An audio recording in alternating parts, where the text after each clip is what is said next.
জানাজার নামাজ শুরু হইতেছে।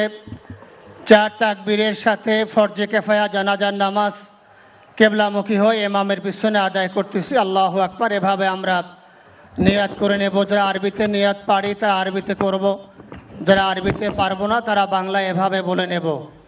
4 তাকবীরের প্রথম তাকবীরের পরে আমরা সানা পড়ব। নামাজের মধ্যে যেই সানা পড়ি এভাবেই সুবহানাকা আল্লাহুম্মা বিহামদিকা ওয়া তাবারাকা ইসমুকা ওয়া তাআলা জাদ্দুকা ওয়া জাল্লা সানাউকা ওয়া লা ইলাহা গায়রুক। দ্বিতীয় তাকবীরের পরে আমরা দুরূদ শরীফ পড়ব। তৃতীয় তাকবীরের পরে একটি দোয়া আছে, আল্লাহুম্মা গফির লিহাইয়িনা ওয়া মাইয়িতিনা, এই দোয়াটি আমরা পড়ব। চতুর্থ তাকবীরের পরে আমরা সালাম ফিরায়ে আমরা নামাজ শেষ করব। জানাজার নামাজ শুরু হচ্ছে।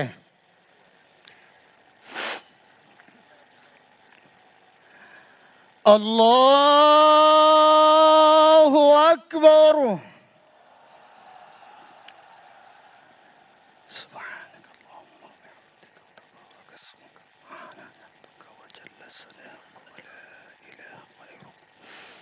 الله أكبر.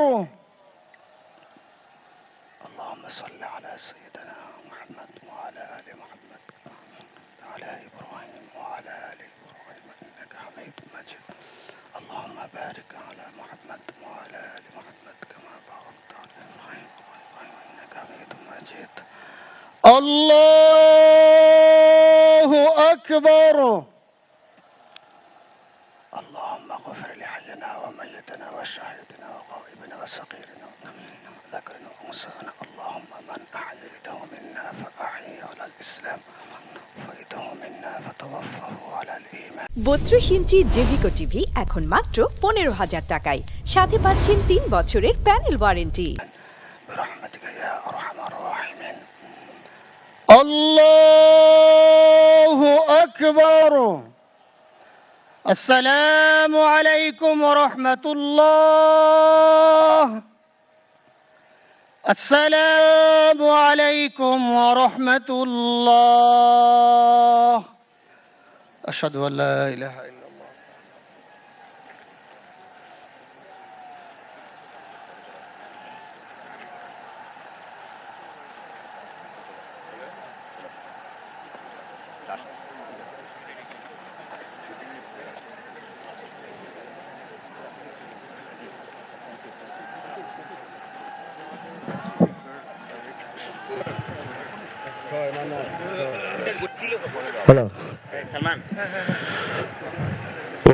দর্শক, আপনারা দেখতে পেরেছেন যে সংসদ ভবনে ওসমান হাদির জানাজা সম্পন্ন হয়েছে এবং ওসমান হাদির জানাজার নামাজে ইমামতি করেছেন তার বড় ভাই আবু বকর সিদ্দিক। তিনি বরিশাল বাখিরা আলামিন কামিল মাদ্রাসার অধ্যক্ষ ও ঐতিহ্যবাহী গুঠিয়া জামে মসজিদের খতিব। এছাড়াও জানাজায় উপস্থিত ছিলেন প্রধান উপদেষ্টা ডক্টর মোহাম্মদ ইউনূস সহ উপদেষ্টা পরিষদের সদস্যবৃন্দ এবং বিএনপি, জামাত ও এনসিপি সহ বিভিন্ন রাজনৈতিক দলের নেতারা এবং বিশিষ্টজনেরা এবং 3 বাহিনীর প্রধানেরাও সেখানে ছিলেন এবং আমরা দেখছি সর্বস্তরের মানুষের ঢল নেমেছে। লাখো মানুষ নামাজে জানাজায় অংশগ্রহণ করেছে, আমরা দেখতে পেরেছি দর্শক।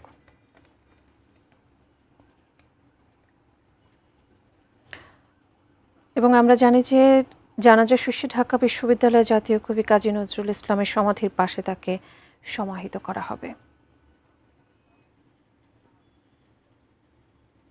এবং আমরা দেখতে পাচ্ছি ওসমান হাদির মৃতদেহটি নামানো হচ্ছে।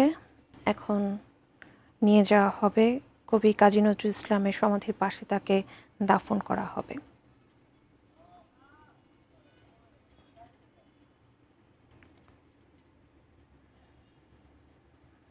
বিভিন্ন রাজনৈতিক দলের শীর্ষ নেতৃবৃন্দরা সেখানে উপস্থিত হয়েছেন এবং আমরা দেখতে পাচ্ছি হাসনাত আবদুল্লাহ আছেন সেখানে তার ওসমান হাদির মরদেহের খাটটি তিনিও বহন করছেন এবং এখন লাশবাহী ফ্রিজিং গাড়িতে মরদেহটি আবারও তোলা হবে এবং নিয়ে যাওয়া হবে